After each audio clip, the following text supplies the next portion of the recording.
নমস্কার, আমি কাঞ্চন নন্দী। নন্দী অ্যাস্ট্রো চ্যানেলে আপনাদের স্বাগত জানাই। আজকের বিষয়বস্তু তিথির প্রয়োগ এবং সিদ্ধি যোগ।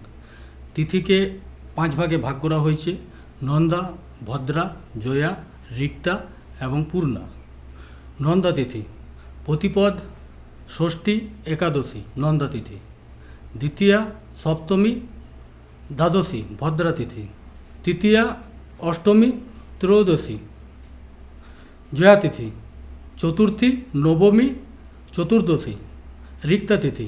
পঞ্চমী, দশমী এবং পূর্ণিমা বা অমাবস্যা পূর্ণা তিথি। নন্দা তিথি সাংসারিক সুখভোগের জন্যে যে সকল কার্য যেমন বিবাহ, অন্নপ্রাশন ইত্যাদি করতে পারেন, এবং ওই দিন যদি শুক্রবার হয় তা সিদ্ধিযোগ তৈরি হয়। এতে আপনার শুভফলের মাত্রা বৃদ্ধি পায়। ভদ্রা তিথি বিদ্যা এবং বুদ্ধি প্রয়োগে যে সকল কার্য যেমন বিদ্যারম্ভ, ব্যবসা বাণিজ্য শুরু করা ভদ্রা তিথিতে শুভ, এবং ওই তিথির সাথে বুধবার যুক্ত হলে সিদ্ধযোগ হয়।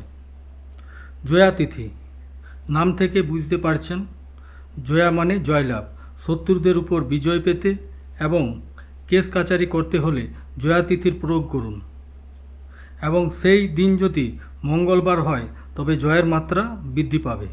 রিক্তা তিথি এই তিথিতে শুভ কাজ করা নিষেধ।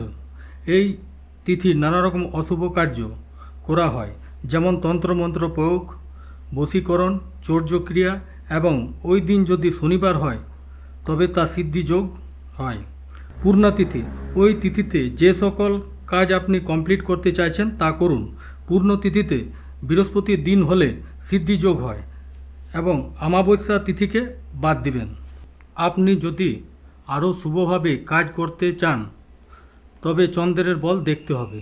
শুক্লপক্ষের প্রতিপদ, দ্বিতীয়া, তৃতীয়া, চতুর্থী, পঞ্চমী চন্দ্রহীন বলি, তাই কর্ম অশুভ।